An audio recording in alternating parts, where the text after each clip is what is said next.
Hi, I am Corrine Malcolm. Welcome back to Inside Adidas Terrex. Once again, here in the beautiful Chamonix Valley at our team chalet. Last night, after we spoke, our teammate Emily Hoggood fought so strong to finish 10th in the women's race at UTMB, and our whole team rallied to meet her downtown and welcome her in across the finish line. Now, we get to celebrate before all of us take off to go to our separate homes all over the world, which is pretty exciting. I'm here with my teammate Moritz. Hello. You ran OCC earlier this week, had a great performance there. How's the body feeling? Actually, pretty good. Like the first 1 or 2 days were a bit rough, Yeah. and now, on the third day with all that physio treatment after and a little bit of hiking, cheering for all the other guys running, I'm actually feeling surprisingly well. Yeah, we saw you on the live feed up at Baritone above the aid station there, and we said, hey, he made it all the way up the hill. That's pretty good. Well, I did use poles, and it was a struggle, and downhill was not fun, but we did make it up there, and it was worth it. Yeah, so what I wanted to talk to you about today, you travel quite a lot, and we're coming in from all over the world as one team here in Chamonix, which I think is really special. And I'm wondering if you can talk to us about how you've utilized racing to get to go to some really cool places. Yeah, it kind of came together. I've always been traveling quite a bit, and when I started competing first nationally, then internationally, I kind of brought it together, and then it just came naturally to approach races far away on Mauritius, in the States, in Australia, down under, wherever, to combine that travel aspect with racing and getting to know new people there. Yeah, so have you chosen specific races because they're in certain places as opposed to like ending up in certain places because the race is there? Both. I've traveled to places and then got to know about races and then decided to do them. And I have chosen races because they were in certain countries to, after, get another 10 days or so to travel around and experience some of the nature and whatnot. Yeah, it's kind of hard to taper in a spot. Like, I know being here race week is hard because tapering in Chamonix is darn near impossible. So how can you get into a place soon enough or stay, or maybe it's staying after, to get to really experience the culture and community and the trails in those locations? Well, in best case scenario, you have a lot of time. So you get there like 3 weeks prior and you can actually spend some time moving, running, whatever. And then you have the race and then maybe just, have a few days to relax and go back home. So you get the full experience. But to be honest, sometimes I have gone to races to rather get the experience of the country, overall. And I might have not been at 100%, but when I go to the really, let's say, important races like here, OCC, UTMB, obviously I want to be, on time, on spot, and be 100% fit, and yeah. Yeah, I think that's important. I think it's right. You can't go and blow it out. But No. I think of it's like a kind of like a runcation in a way. It is, yeah. And I mean, we had the race on Thursday, and waking up the next morning, I was definitely not feeling like I should move at all. In the end, we did go for a hike, and it was a good experience. It hurt a little, but like in the good way.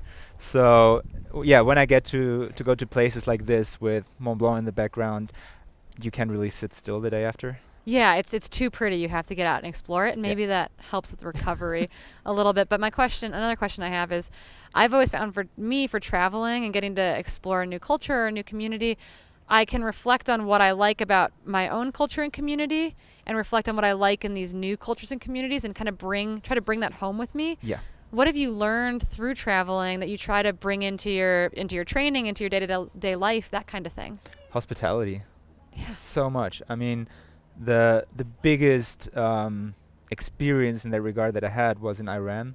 A few years Wow. ago, I did a race there. Still have a lot of friends from back then Cool. that I talked to. And so they invited me to come do this race on this island, Keshom Island, in the south of Iran. And I was amazed because I came there went there as an athlete, and basically every single person that I met invited me home and said like, yeah, you gotta spend some days here and there, and you stay on my couch, and you're coming back next year, and you're gonna spend another 7 days on my couch, and don't you even think about buying food, and it was incredible.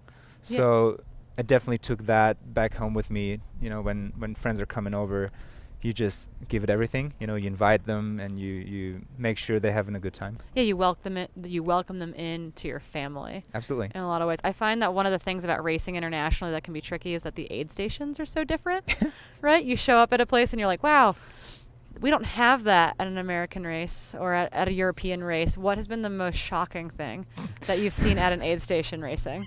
I'm not sure it was shocking, but it was tricky. I did attempt the UTMF in Japan. Nice. The 100 miles. I did drop after about half of the race, and I just remember having a lot of gels with me and stuff, but I got to this point where I couldn't have gels anymore. So I was checking out the aid stations, and they had these amazing looking rice balls. And I was like, yeah, that might just save my race. Yeah. So I just put it down there and ate it, and then I realized, it was so sweet, and there was this gooey mass inside, and it just messed up my entire game. And I think I also dropped out because of this thing. Yeah.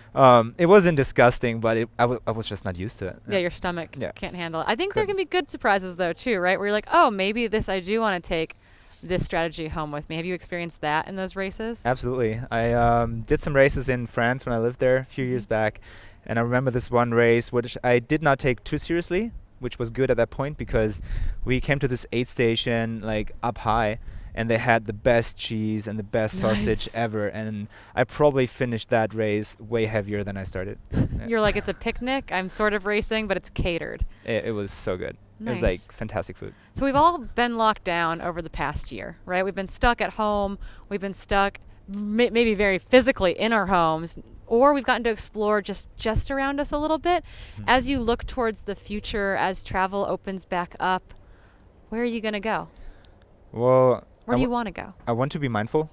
Yes. In terms of, also in terms of carbon footprints, in terms 100%. of resources in general. I mean, it's tricky to do it as an international elite athlete because you're naturally going far, and you cannot always take the bicycle. You cannot always just take the car, even though it's also pretty.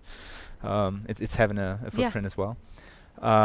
So yeah, in that regard, probably a lot of races close by. I mean, I live in Innsbruck, so there's a lot to choose from. We basically have a race every weekend in another valley, being super beautiful. So, but still, I'd love to race in the States again.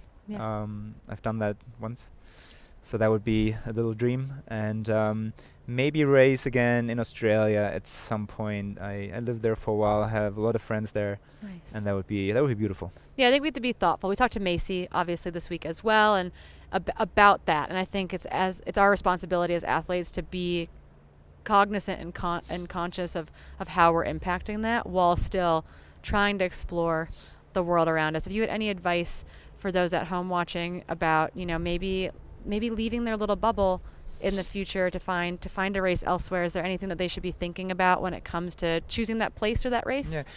Well, what I've noticed over the past 1 or 2 years is that a lot of people do carpooling. So, I mean, for example, you live in Munich and you have about a 1 hour drive to the mountains at least. And there's more and more people just texting each other like, hey, I'm going there and I'm going there. And you're not necessarily sharing the run because you might have like a super fast guy and a super slow guy, but you can still share the ride. Go there, do your running, go back together. So it's just one car instead of 2 or 3. And that's a little thing anybody can do. Yeah, that's good to keep in mind. I feel like it is those little things that we can do that's going to help bring all of us forward as we continue to adapt to this new environment. Well, I want to thank you for joining us today. Pleasure. I hope the body keeps recovering. Safe travels home. Thank you. We're going to take a short break and bring you Tom's trail tips, and then I'll be back with one last interview. Hey everyone, and welcome back to Tom's Top Trail Tips. Today I'm going to cover a really important topic of strength and conditioning and the other things that you can do in order to get yourself as prepared for the trails as possible if you've not got access to the trails or you want to improve in a certain area. I get lots of messages asking, what strength and conditioning should I do? And it is such an individual thing to the person. And I think the first thing that you have to do is you have to look at the area on the trails that you want to improve. So for example, if you want to improve on your uphill running, then it would be a good idea to work predominantly your glutes, your hamstrings and your calves. And if you want to improve your downhill running, more sort of your quads and sort of the front side of your body, and also with your core being an essential element for the running. The reason why we would do strength conditioning and the reason why we might lift a slightly heavier weight than normal is because the better that you can lift weights, the easier it is for your body to recruit the maximum amount of muscle fibers. And what we want to do when we are running is to be able to access all of those muscle fibers. So when we do start to get tired, the workload is then spread out over more muscle so that we can end up going for much longer. I think for me, strength conditioning has really helped not just in my performance, but then also very ironically in injury prevention as well. And then making sure that you do have the necessary strength in the certain areas. And when you neglect strength training or something is out of sync, like it was with me, then you do get, you are easier injured. So yeah, those are my top tips for strength conditioning. If you've got any questions, then let anyone from the Untitled Terrex team know, and they will get back to you. Welcome back. With me now is our teammate, Ruth Croft. Ruth, like a couple of us, you actually didn't start the races this week. No, I didn't. I originally was planning to do CCC, and then I got a stomach virus on Tuesday and Wednesday. Couldn't eat all Wednesday and was in bed, and then kind of from that decided to pull the pin and not race. Yeah, trying to run 100K after something like that is very hard. Trying to run with it is very hard. Yeah. But what can be even harder sometimes is making that decision. We're here, the energy, like the hype is very high. Yeah. I feel like we all have internal and external pressures to be on that start line. Mm-hmm. I'm wondering if you can tell us a little bit about, like what it means to make that decision for you personally. Yeah. So once I got sick, it was a pretty easy decision to make. But I think even before that, I probably should not have been on the start line. So post Western States, I'd had 3 weeks off and then starting to get back into running. And I've been based in Sham with the team for the last month, and like physically training was going well. But I think just mentally, I wasn't in the right headspace to be on the start line and wasn't quite ready to go back to the well again. And I knew that in my gut, like my gut was telling me that, but I was stuck in my head, like wanting to be a part of UTMB. But then once I made the call and then to just be on the other side and supporting everyone, it was just as good. Yeah, so I think that's interesting. It's hard being hurt. It's hard being sick. It can feel sometimes hard to be around races without being in the race. Yeah. And I think a lot of us too, maybe we shy away from it a little bit. We think of it as maybe not as valuable. Yeah. But what I feel like you learned this kind of like new sense of like this race community this week from being on the other side of it. And I'm wondering if you can share a little bit about what it meant getting to, instead of pinning a bib on yourself, just getting to support everyone. Yeah, it's awesome to be on the other side. And watching Em yesterday, we followed her in from Triont, and you can bring a lot of energy to people, especially when they're at the final kind of 30K of the race. So I think it's important to remember that you don't have to, like you said, put a bib on to be a part of the event. Yeah, can you tell us a little bit about why there's value in maybe even, so say someone is like, oh, UTMB, I might not get in, I might never be good enough to finish. Yeah. Can you speak to a little bit about what it's like being here this week not racing, and how there's value in maybe just getting that experience? Yeah, it's always good to come to Chamonix even if you're not doing it in the racing capacity, to catch up with everyone, and just see everyone else getting out there, and it actually kind of motivates yourself to maybe next year line it up a bit better so that you can be on the start line, and in the right headspace and physically in that as well. So it is just as good to be here for the week. Yeah, I feel like I've not gotten to see as many people as I want to. Yeah. I've been busy, but it's been nice to get to experience UTMB in a totally different capacity.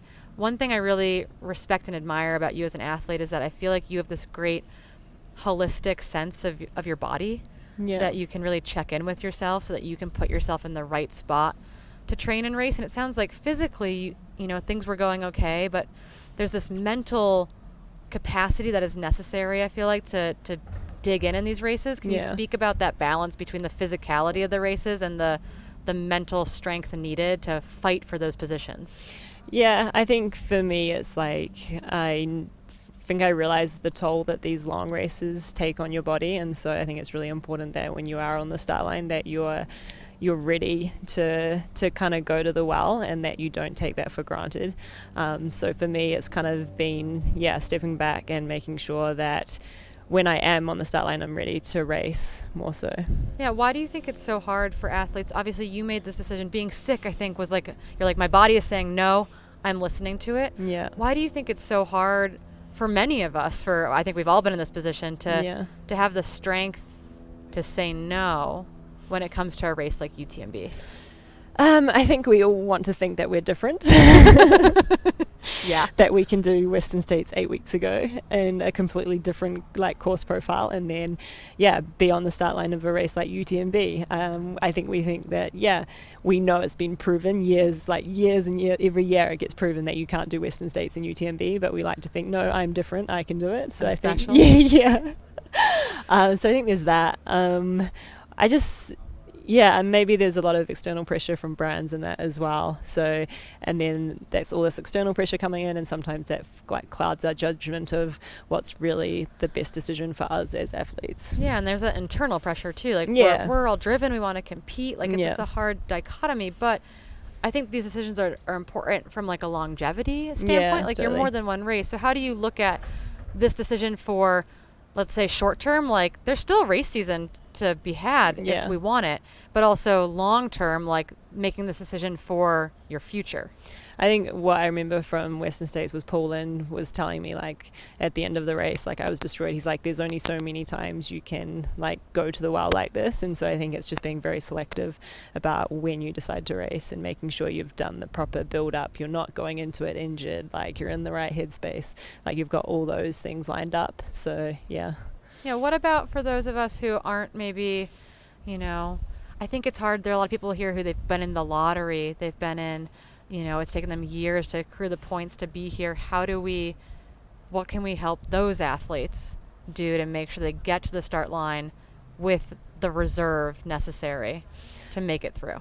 It's just not over racing, and there's a lot of other races out there apart from UTMB, so I think it's really planning out your season as well to make sure you don't get in that state of doing too many races or chasing too many points to qualify for events. Nice. Now that you are not on the start line here, do you know where the rest of your season's going before the year turns over? I'm going to do Transvolcania, and Yay! And so it will give me 8 weeks, a proper build up, and I'm pretty excited about it, so I know that that's kind of the right decision. I'm so excited that you got to experience UTMB. I saw you on the live coverage chasing teammates around aid stations. I think it's valuable for people to see top contenders taking a step back. You, Sabrina, Caitlin Gerben, all these athletes who are out there supporting their individual teammates is so valuable for all the brands and for all of us as a big family. So thank you so much. I'm excited to see you back here in 2022. But we'll keep our fingers crossed that everyone's healthy. Thank you all for joining us this week from Chamonix. We will see you all next year.